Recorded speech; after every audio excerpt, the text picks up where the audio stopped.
Пропадна и последниот обид да се постигне консензус за изборниот законник, откако партијата Левица вчера иницираше координативна средба на сите опозицијски партии за да се формира заеднички предлог, кој потоа би му бил доставен на владачкото мнозинство. Од опозицијската СДСМ Зателма информира дека состанок нема да има. Социјалдемократите преку соопштение денеска го повторија својот став околу гласањето на дијаспората по електронски пат или по пошта, дека е за кражба на гласови. Ако ВМРО, ОКГ и Мицкоски се толку силни како што тврдат, зошто толку инсистираат на закон кој овозможува неконтролирана кражба на гласовите од дијаспората? Ако се толку убедени во својата победа, зошто им е потребна изборна манипулација? Фактите се јасни, ВМРО изгуби над 150.000 гласови на последните избори.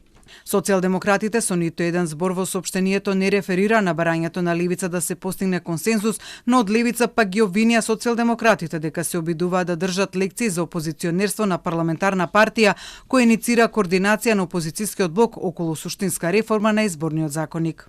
Наместо одговорна и достоинствена реакција и воопшто став за една изборна единица, СДСМ излезе со соопштение составено од политичка фрустрација и очајнички обид вниманието да се пренасочи од темата што очигледно најмалку им одговара.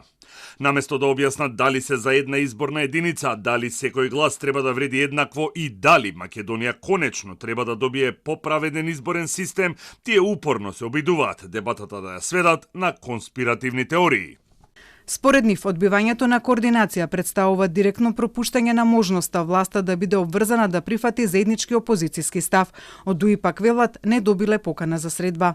Доколку таква покана добиеме, сигурно тоа ќе се разгледа во органите на партијата и ќе се одлучува таму дали би требало да се присуствува. Од владеачката партија ВМРО-ДПМН, која побара од опозицијата да договори изборни правила со единствен свој услов електронско гласање на дијаспората, ги обвинија денеска опозицијските партии дека тие не сакаат нов изборен законник, туку блокада.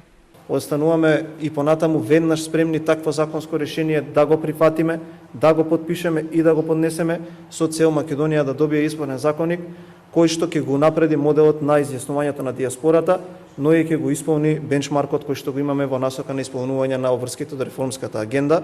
Инаку за 2 дена на 15 јули истекува продолжениот рок до кога треба да биде донесен изборниот законник, за тој да се вброи на списокот на спроведени реформи од реформската агенда, а за која реформа Европската комисија би исплатила на Македонија 4.280.000 евра.